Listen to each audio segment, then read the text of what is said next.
বিসমিল্লাহির রহমানির রহিম। আমরা যারা মাদ্রাসার ছাত্র নই এবং জীবন জীবিকার জন্য বিভিন্ন পেশায় নিয়োজিত, তারা বিদায় হজের ভাষণ শুনলে আক্ষেপ ঘুচে যাবে, মন থেকে অশান্তি দূর হবে। এই ভাষণ নিয়ে ব্যাখ্যা করার দৃষ্টতা আমার নেই। আমি যা বুঝি তাই শুধু এখানে উল্লেখ করব।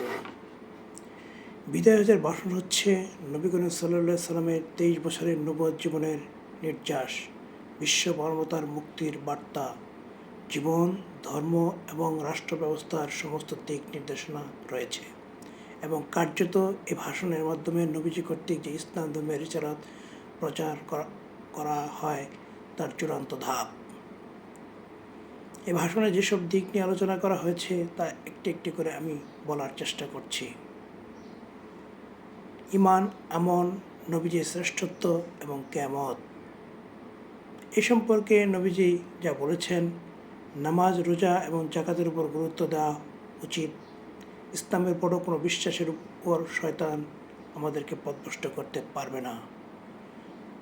ছোট বিষয়ে ছোট ছোট পাপ আমরা ইসলাম থেকে দূরে সরে যাব, নবীজি সে ব্যাপারে ভয় দিয়ে গেছেন। কুফরি এবং গুমরাহর ব্যাপারে খুব সতর্ক করে গেছেন। নবীজি বলেছেন তিনি মানুষ এবং সর্বশ্রেষ্ঠ রাসূল।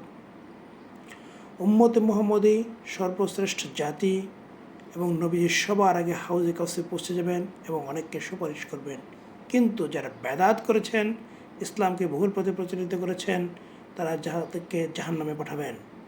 কোরআন এবং সুন্নাহ আটকে থাকতে বলেছেন। শেষ বিচারের দিন অবশ্যই কৃতকর্মের ফল ভোগ করতে হবে। জীবিকা সম্বন্ধে উনি বলেছেন কোনো অবস্থাতেই সুদ খাওয়া যাবে না। সুদকে জীবনের সর্বস্তর থেকে সম্পূর্ণভাবে হারাম করা হয়েছে। অন্যান্য হালাল কাজের মাধ্যমে জীবিকা নির্বাহ করতে হবে।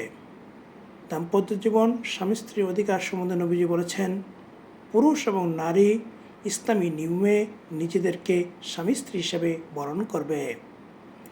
পুরুষগণ সাধ্যমতো নারীদের ভরণ পোষণ দেবেন। স্ত্রীরা স্বামীর অনুগত থাকবে এবং পর পুরুষের সাথে ভোগে লিপ্ত হতে পারবে না।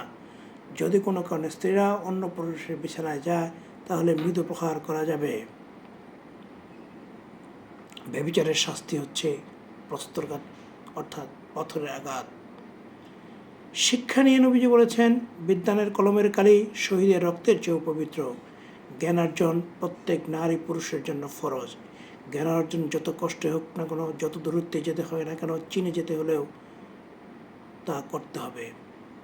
যুদ্ধ রক্তপাত নিয়ে নবীজি যা বলেছেন, রক্তপাত এবং নিরপরাধ লোকের প্রাণহানি সংস্কৃতি উনি ওনার নিজের পায়ের নিচে পদধূলিত করে গেছেন। অর্থাৎ কোনো রক্তপাত বা যুদ্ধ করা যাবে না, দুর্বলের উপর জুলুম করা যাবে না। ঋণ, আমানতদারি এবং বান্দার হক সম্বন্ধে যা বলা হয়েছে, যে আমানত রাখবে তাকেই ফেরত দিতে হবে। ঋণ অবশ্যই ফেরত দিতে হবে। কোনোভাবে অন্যের ধন সম্পদ জবরদখল করা যাবে না। অন্যের মান সম্মান নিয়ে ছিনিমিনি খেলা যাবে না। বর্ণবৈষম্য ও বংশমর্যাদা সম্বন্ধে যা বলা হয়েছে, আদম হাওয়া থেকে মানুষের জন্ম, এটা উল্লেখ করে বংশমর্যাদার কোনো গৌরব মানুষের নেই। সাদার উপর কালো, কালোর উপর সাদা, আরবের উপর অনবের কোনো শ্রেষ্ঠ নেই, কোনো ভেদাভেদ নেই। শুধু শ্রেষ্ঠ তারাই যারা প্রকৃত ঈমানদার। রাষ্ট্র ব্যবস্থা এবং শ্রমিক মালিকের সম্পর্কে যা বলা হয়েছে, শাসক যদি কালো কৃতদাস হয়, যতক্ষণ পর্যন্ত ন্যায়নিষ্ঠতার সহিত তিনি শাসন কার্য করবেন, নাগরিকদের তার শাসন ব্যবস্থা মেনে নিতে হবে। শ্রমিকের ঘাম শুকানোর আগে তার মজুরি দিয়ে দিতে হবে। মালিক যা খাবে, যা পরবে, শ্রমিকদেরকে সেরকম খাওয়াতে হবে এবং পড়াতে হবে।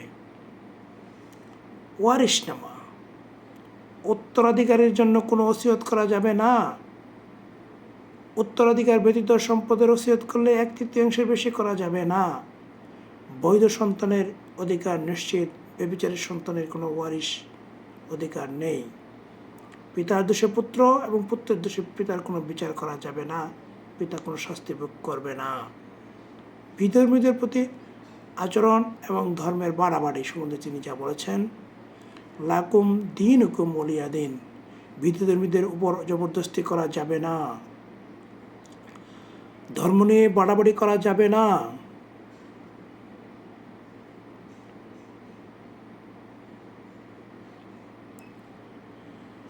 অতীতে বহু জাতি ধর্ম নিয়ে বাড়াবাড়ি করে ধ্বংসে পরিণত হয়েছে। যে কোনো মানব এই ভাষণ পাঠ করলে বা তার মননে ধারণ করলে তার মানবিক জীবন, ধর্মীয় জীবন সাফল্যমণ্ডিত হবে। নবীজি নিজেই বলেছেন যে পাঠ করেছে সে ভাষণ তার চেয়ে যে শ্রবণ করতেছে হয়তো সে বেশি অর্জন করবে। তাই সবাইকে এই ভাষণ অনুসরণ, শোনা এবং অন্যকে জানানোর তাগিদ আছে। নবীজির নির্দেশিত পথে জীবন পরিচালনা করার আল্লাহ আমাদের তৌফিক দান করুন। আসসালামু আলাইকুম ওয়া রাহমাতুল্লাহি ওয়া বারাকাতুহু।